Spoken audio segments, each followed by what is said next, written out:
Alright guys, welcome back to the GSL Code S. I am Wolf, and with me is Unstable.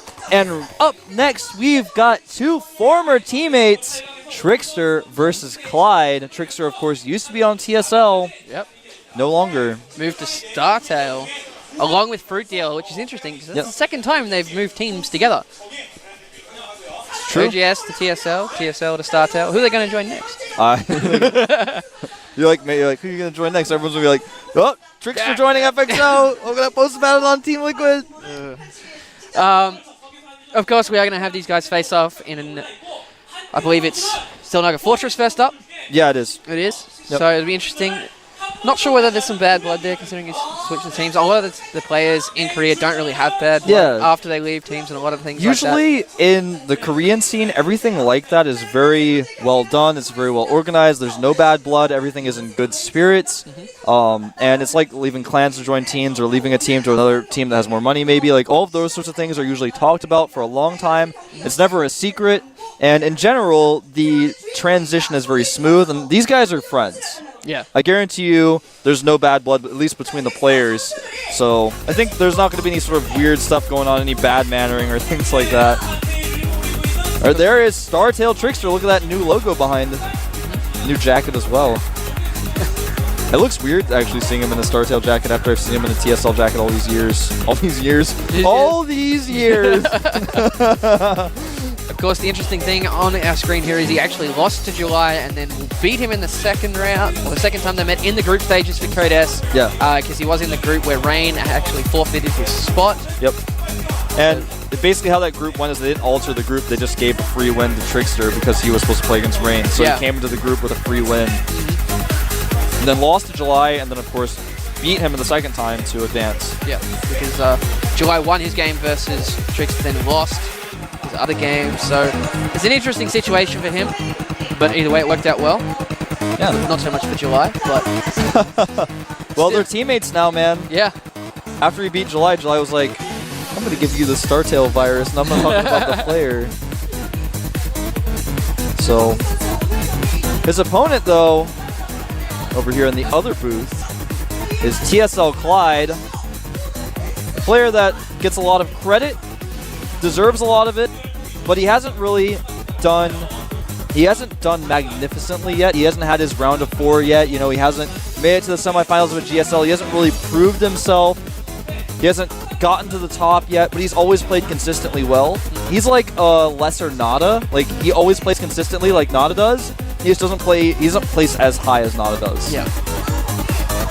So, of course, his last 10 sets of 5 wins, 5 losses. You can see here, lost to Killer, beat Hoop Torture, lost to Lenok, and then, of course, in the group stages, took out Any Pro and Ensnare. Yep. Some good games there. He lost to Killer recently as well, who has a very similar playstyle to TricKsteR. And we'll see though. Remember that Killer actually on TSL as well, so there's all these sorts of things that just go with this particular matchup where you have the team and the former team and still practicing with them. And I guarantee you guys, TricKsteR and Clide still play together practice games all the time. I bet they absolutely do. Unless, you know, when they meet each other later on in the team league, that'll change. Obviously, right now they're in different groups, so they don't have to play each other for a while, but I'm sure they still practice together. As we were saying, it is Zelnaga Fortress up first for this one. An interesting map. One of my favorites recently. Mine too, actually. It's really interesting. I like the Zelnaga Watchtower dynamic. TricKsteR eliminated Crevasse as a map, and Clide deciding to eliminate Zelnaga Caverns. Those are some really interesting maps to eliminate. Yeah. Again, Protoss is eliminating Crevasse I find really strange because it's so easy to expand there. Eliminating Zelnaga Caverns, that is like, it's just unnatural. Like, why would you eliminate Zelnaga Caverns? That's really weird. But the map is loading, Wolf. It is, man. As these guys can go to the round of 8. Only one can advance.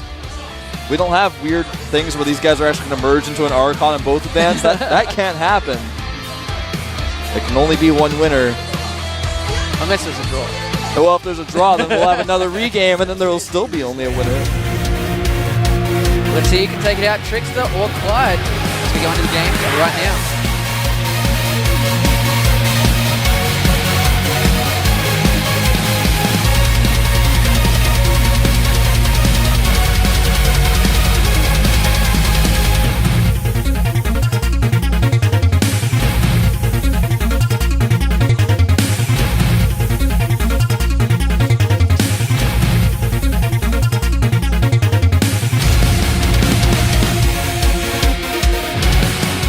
All right. Over here, the right side, or the bottom left side of the map, so there's a bit of lag here. I think we're going to probably have a regame. Oh.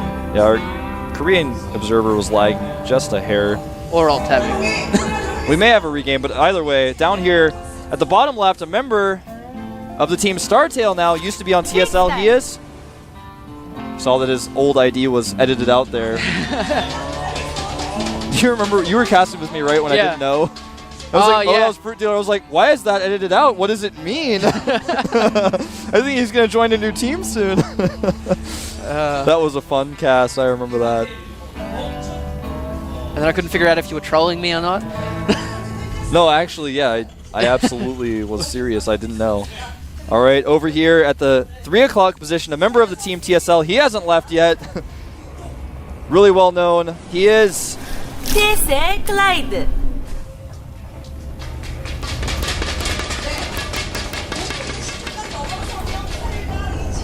TricKsteR really like that guy. Yes, I remember a cast where you said something that angered a few people. I know, I said that he doesn't deserve as much credit as TricKsteR gives him, but... And then he went and wins? Well, he's done, you know, he's done okay.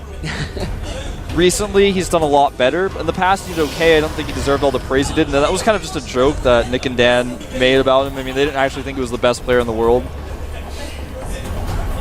But anyway, hey guys, remember to follow GomTV on Twitter. Really, really do that because they post a lot of their updates there first before they're on Team Liquid, and sometimes even before they're on the actual GomTV website. You can follow my co-caster here at FXO Unstable. You can follow me at FXO Wolf. Please do that. It helps not only me and Unstable, it helps esports, helps FX Open. There's a lot of pro gamers as well. If you look at Tasteless's Twitter, which is Call Me Tasteless, you can see a list of pro gamers there. He tweets about their Twitters a lot. So does Artosis. You can follow him at Artosis. Following people on Twitter isn't just, I mean, it's banned in France. You can't talk about Twitter in France on air like we're doing. You're not allowed to plug Twitter. Actually, there was a law recently. It's banned in France to plug Twitter on air. But we're not in France right now, so I'm going to talk about this for a minute. It really helps casters and players out if you follow them on Twitter, because if they want to join a team or something, their Twitters get looked at and they say, oh, you have a lot of followers, you have a lot of fans, that's important, you're marketable. It's actually really important. Not only that, but it's a great way to communicate with someone. If you're a fan, you want to talk to them, you just might get replied to by one of your favorite players. Wouldn't that be awesome? More people need to use Twitter. Plus, it's a great way to spread the word about esports. Tweet about it, hashtag GSL, get out there. Seriously. Unstable's not a Twitter fan. He's giving me this look. He's like, Twitter's not that big of a deal. It is unstable. And this Zelnag Watchtower has been controlled by the Terran. While you were ranting about Twitter, we actually have a Ghost Academy. Yeah, this is becoming more popular. Thanks to I Am Yoda, he started a trend. Complete. Of course, a Reaper to come out with that. There's a bunker going down as well, just at the bottom of that natural. He's making this look like a Marauder expand, similarly to how Yoda did. And you can get caught off guard a little bit sometimes by that. Next is going down for TricKsteR.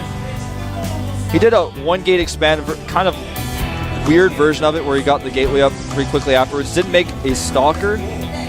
Yeah, I'm just noticing that he hasn't made a Stalker. And if you don't make the Stalker, the Reaper's pretty effective when it gets in there. So he's either going to make a Stalker pretty soon or not. He is going to make another Sentry. Very difficult to deal with Reaper. Sentry's very slow. Don't do a lot of damage. Can take it out very quickly as well. Being researched right now at the Ghost Academy. This is very similar to what we saw Yoda do. It's almost the exact same build order, if not the exact same build order. He does have that bunker down at the front with one Marine in there just to stop, and he did actually take out that unit at the front. The probe took out the Reaper took out the probe, and I gotta say, this is such a sneaky build because it by all means looks like a Marauder expand. There's a bunker there. Yeah. You know, there's a Reaper out on the map. You know, there's a tech lab there. It's probably a Reaper. You know, it just looks like that. We do have a warp gate done now. Are we going to see some Stalkers yet? I'm assuming so, since we just did see that Reaper running around. Yeah, but he's not going to have a robotics, and that energy on that Ghost is getting pretty high. He's going to have Cloak. The Reaper's going to come in here. He wants to not only check. Nice Sentry positioning here. Does deny the Reaper. As soon as that Cloak finishes, it's going to be very devastating here for TricKsteR. He's going to lose a lot of probes. Oh, that was so close. Oh, my goodness. How did they not see? I don't know, man.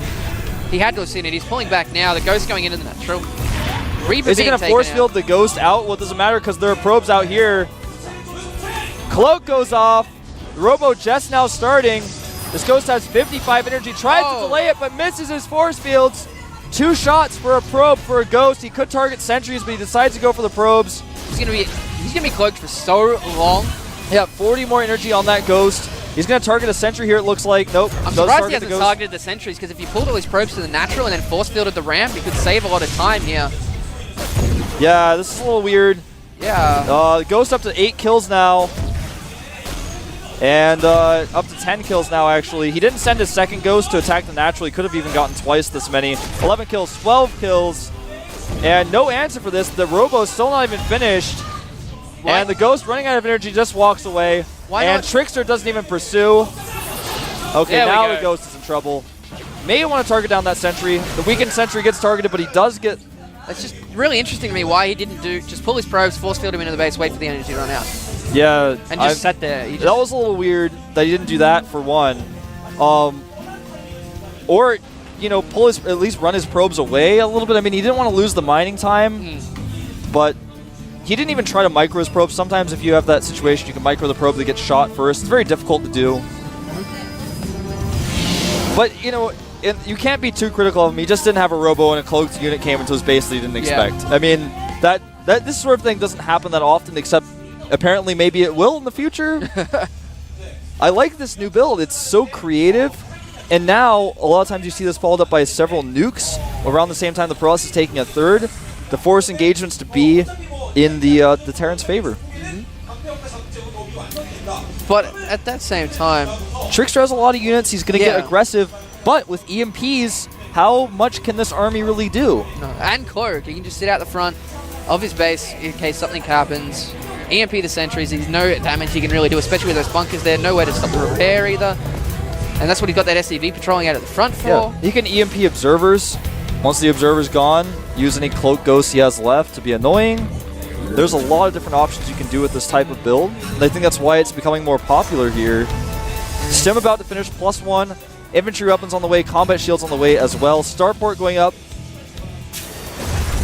Clide doing a great job. I mean, even though we're saying he's doing a great job, not talking about how he killed those probes, because that was just kind of a, oh, you don't have a detector? I guess I'll just kill all your probes as many as I can. Yeah. But doing a great job playing, transitioning beyond this, expanding as he did it, getting bunkers up, having enough ghosts back at home to EMP sentries for a possible timing attack. TricKsteR going Colossi here. Pretty appropriate response for what he's seen. He knows the starport's kind of late. It is up and running now, though. It's true, and it's going to switch it. He's got the reactor. Well, he thought about switching it, changed his mind. There we go. In fact, he was like, I'm not ready for this commitment yet. And Clide was like, get up. And he was like, I'm sorry, Clide. So TricKsteR with a decent amount of sentries there, a lot of energy, but remember, all of that disappears when EMPs start landing. More barracks being added here for Clide. TSL, I almost said TSL TricKsteR. Startail TricKsteR has added the forge. He's getting +1 weapons right now. So both of these guys are going to be relatively even on upgrades pretty soon. More tech labs being added for Clide. No nukes yet. Third command center going up. Playing a little bit passively right now until I say that. Now he's going to move out and get a little bit more aggressive. He's got almost full energy on these ghosts. One ghost does have full energy. The other one's getting pretty close. And it's going to be hard for TricKsteR to hold off this aggression. There's stim. There's combat shields. There's +1 weapons. Yeah. There's ghosts with EMPs. There are 2 Colossi, though. Well, he's going to spread really well. He's going to see these Colossi, I think, and then back away. He did stem, though, and he did throw down some EMPs, getting a lot of kills there with those Colossus walking straight through the force fields to chase him back off. That was a really bad engagement there for Clide. Yeah, I think when he saw the Colossi with the factory, he should have just backed away, maybe done an EMP and then backed away. He's going to lose the factory, not too impactful. And we'll lose a dropship as well. Right now, supply-wise, TricKsteR starting to catch up. In fact, he's just now taking the supply lead, adding more gateways here. The problem is Clide has a third command center about to finish, whereas he doesn't really have a third base. It's going to be difficult for him to take one with this much pressure out on the map. Well, there's going to be 3 Colossi on the field soon, and with Clide range, only has 1 starport, and it's got a reactor on it, but he has to pick between the Medivacs or the Vikings. There's only 2 Medivacs on the field as well. This is true. So he's got to have to get a lot more Vikings to be able to deal with these Colossus effectively. And it's going to take even longer then for the Medivacs to be filled out. So his command center is floating over to the third base. We got Zealot Charge on the way here for TricKsteR, as well as the Templar Archive. So he's actually slowly but surely falling behind in supply. Yeah. He has started that Storm research, and there goes the third base of Clide. He's going to have to put some pressure on that. There's a pylon to do just that. Going to warp in some units over there, harass that base whenever Clide moves out.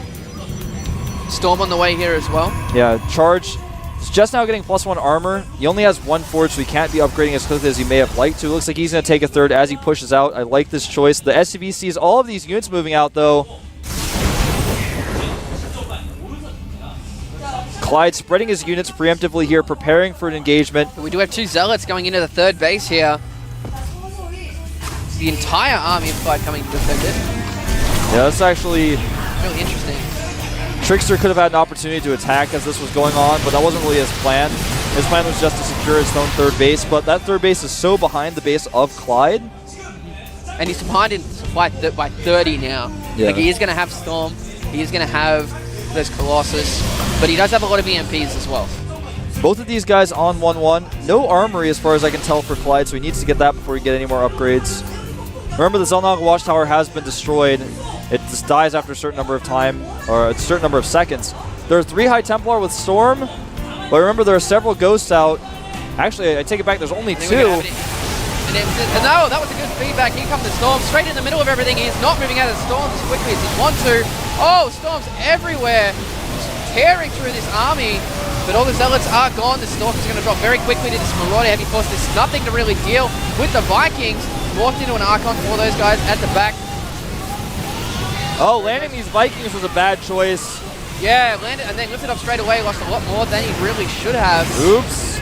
And now Clyde's in kind of a rough spot. He does have a lot of Marauders as backup there, so TricKsteR can't really attack. What he's going to deal... Yeah, this is exactly what TricKsteR needs to do. He needs to do stuff like this now, but there is a planetary, so it's not going to work out like he planned. He needs to maybe get aggressive and be more mobile now that the army of Clide isn't as scary as it was before.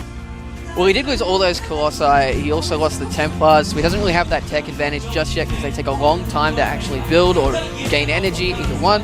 Whereas Clide can reinforce his Marine Marauder very, very quickly. So he's going to have to be a little bit careful just for the next couple of minutes until he can get that up and running. A Dark Shrine on the way, though, and a nuke. There's that nuke, man. He's going to use that nuke to nuke at the third base, and what's going to happen, he's not going to nuke at the Nexus, he's going to nuke at the place where TricKsteR's army would want to engage.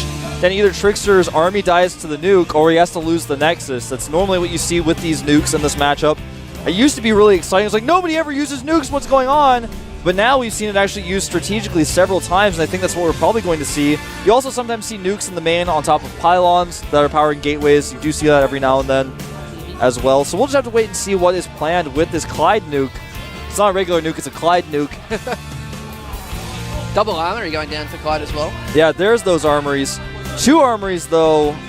Better than 1, maybe, but it means he wants to get some vehicle upgrades at the very least. Doesn't mean he's just doing it to get those infantry upgrades. So we are going to have a drop here. 2 dropships being filled up by Clide. Sensor tower going up here. And a cloaked ghost going to probably nuke either these pylons or the Nexus. Interesting. Well, this is... Oh, so the units can't go back. Nicely done there by Clide. Is he going to bring his army back? No, he can't. Not. And of course, some time. He did have enough units, or at least Clide thought he had enough units, so he backed away. So that didn't accomplish a whole lot, but the idea was there. Yeah. If he just waited a couple, like for maybe 4 or 5 seconds for that nuke, it would have been a lot more effective. Absolutely. I wouldn't be surprised to just see another. There it is, another nuke in production. And here comes some DTs. There's actually no turret here. I don't think he should target down this planetary, though, because that's absolutely not going to work. No. Yeah, turret's instantly going down. Yeah, there he goes, attacking the SCVs now. And he's going to kill a lot of SCVs here. Yeah. I'm not sure why Clide doesn't just run with his SCVs. Oh, he's Here's actually the drop. Dropped right on top of the Zealots. We'll be able to clean them up. but it was an interesting choice to drop right on top of them. Lost a lot more units than he needed to. This Planetary is finally going to start shooting the units as they can see what's going on. A DT chasing around this drop as well. This Clide's still slightly ahead in the supply, but TricKsteR has taken a 4th base. Yeah, TricKsteR's taken a 4th base. He's been macroing like a beast. He's done a great amount of upgrading. This Dark Shrine is exposed here, though. He's going for probes instead. I think he's going to be able to lift up. If he lifts up now, he should get out of there. He's forced the entire army of TricKsteR to go all the way back, though. TricKsteR doing a great job of upgrading, though. 2-2. Clyde only just now starting his 2-2. He's starting ship weapons as well. Yep. And this DT just going to be annoying, going to come up here into the main. There's actually no detection whatsoever in the main, so he's going to kill a lot of SCVs that aren't mining. Oh, there's a DT. He's actually going to just... Oh! Nuke here. He's going to go around the other side and attack the Nexus. No, he's actually going to try and bait him into it. Oh, Storm gets all those units. He's forced to pull back. Well, that nuke is going to kill an observer.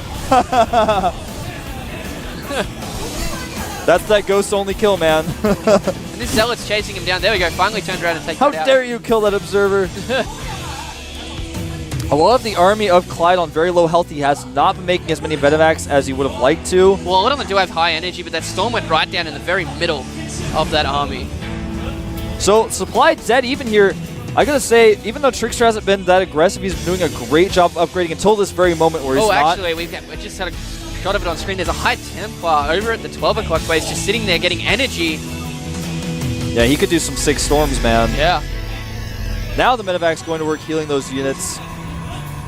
But again, a lot of them on low health. TricKsteR having so many Templar. 5 Templar with full energy with his main army. Just got scanned. Another nuke and another Ghost Academy. Really likes these nukes. For a good reason. It basically makes it so that he can control where the engagements happen. And also, if TricKsteR makes one mistake, the game ends. It's like catching the snitch in Harry Potter. The game just ends. I don't know where that came from. I mean, Harry Potter's coming out, so I'm actually going to see it tomorrow, but like, that was just out of nowhere, man. That Marine was also out of nowhere. He did see that base, but he didn't accomplish much else. Drop is going to go over there by the looks of it. 1 Marauder and 6 Marines in that drop. The nuke has finished. +3 weapons starting now for Clyde, as +3 weapons have started for TricKsteR as well. Both of these guys pretty much maxed. TricKsteR taking the north base. He's going to nuke again. Where's it going to be? That High Templar. Whoa, nice blink in there. Yeah, that didn't go like he wanted it to go. That nuke is going to maybe kill the SCV building a turret and the Ghost itself, but nothing else. Yeah, that's very interesting. Yeah, I don't think it's actually going to kill either. It doesn't kill anything at all. That's that same Ghost that killed the Observer. He just can't get a break. But of course, we do have 2 more nukes in production. One's about to and finish. a huge drop. He's got a drop going down. We'll take out that base, but we've also seen another Nexus going up at the 11 o'clock. Yeah, but that drop is heading right there. The problem is there are 2 well-placed photon cannons. It's going to be difficult to get around. Another nuke goes down. Oh, hang on. What? Trying to bait the Protoss army into it, but again, TricKsteR not taking the bait. No. Instead, he's going to send his army to go and protect his 11 o'clock base over here. And protect it he will. I hear a DT somewhere. I was chasing the army back. Oh, okay. So yeah, we've got 2 nukes here now, but TricKsteR's Uh-oh, TricKsteR's army is completely out of position. Clyde's going to go for it. Nukes again, strategically. This one is the one that's going to maybe come into play. And nice storms here by TricKsteR with the DTs left to defend. A lot of these units are actually going down here. TricKsteR's whole army is nowhere to be seen. It's still at his 3rd base. Just these Templar are doing so much damage to Clyde's army. It was just Templar. He didn't need anything else. where is TricKsteR's army? Oh, there it is. He was going around the side. He was like, he was behind the minerals at that one base. I thought there were probes on the minimap. I was like, did that nuke just kill his whole army? We didn't even see it? Oh, I freaked out, man. Clyde in trouble. His nukes aren't doing damage. He did take out the Nexus, but now a lot of his units have very low hit points, and this army is pretty scary. A defensive nuke goes down. Will it be enough, though? This might work if he holds his ground. No, TricKsteR too smart for that. And it's not going to hit really much of anything. Going to hit some Vikings, maybe. Whoa! Does kill 2 Vikings. There's also another storm going down. Oh, a little bit misplaced. But he still has so many zealots and an actual army back here. He lost so much when he tried to take out that third base of TricKsteR. Yeah, and TricKsteR sent all of his units except his Templar to the other base, and then Clide just didn't micro against the Storms. He was like, oh, you don't have that many units here, I don't have to worry about it. Another engagement, this could end the game. Clide, GG's, he just can't hold. He invested a lot in those nukes. They were a great idea. They didn't work out like he planned. TricKsteR did a great job controlling the map, never fell for his nukes, always upgrading, did a great job with his upgrades, and just played a normal game, I gotta say. He had to jump through a lot of hoops because Clide kind of held them out there for him, but he was like, I'll just jump through them, and then I'll beat you. Yeah. But it really came down to leaving those Templars behind at his third base at the end. Like, they were very even in supply, even trades, and then he ran into like 10 Storms, weakened up the army, killed a lot of units. He did have to sacrifice that Nexus, but not running into that nuke really just won him the game. Clyde, there was that one battle too where Clyde like lost all his Vikings and stuff, where he won the battle. He was winning the battle kind of decisively. Like he killed all the Colossi, that was fine. Then he could have just gone home. Then he thought he was winning it more than he was, so he tried to land the Vikings and clean up. Then he realized like at the last second, oh wait, I'm not. And then he lifted up his Vikings again, and they just all died. Well, the lifting up was still a good idea because it was a little off all anyway, but it's just minimizing loss of that. He lost all of them but two instead. And then he nuked two of his own later in the game. Like I understand where the nukes were coming from, and it is very smart, like to stop them coming in for the drops and stuff. It's just the timing is very critical. Yeah, he messed up the timings a few times, especially the very first nuke. That could have been incredibly good. Just messed up the timing just a little bit. I gotta say, the idea was there, though. He controlled the map, but TricKsteR just wasn't ever going to take the bait. And he just avoided the nukes and still defended. If the nukes were just slightly more tactical, could have been better. Or if he used nukes for a different purpose, like nuking probe lines, maybe nuking the main, there could have been a lot of other things going on that would have helped out. We'll see. But of course, the next map is going to be Terminus Re. Interesting map. Of course, this is the one with the rocks into the third base, so it's not as free of a third than a few other versions of the map are as well, but we are going to go into it. It's going to be TricKsteR versus Clide.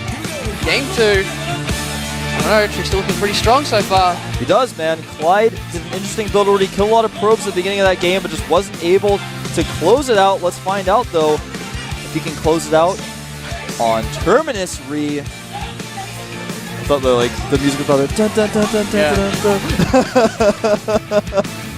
Now it's doing it. All right, let's find out if TricKsteR can close it out or if Clide will beat him on Terminus Re. I am Wolf, and with me is Unstable. This is the GSL Code S round of 16, day 1.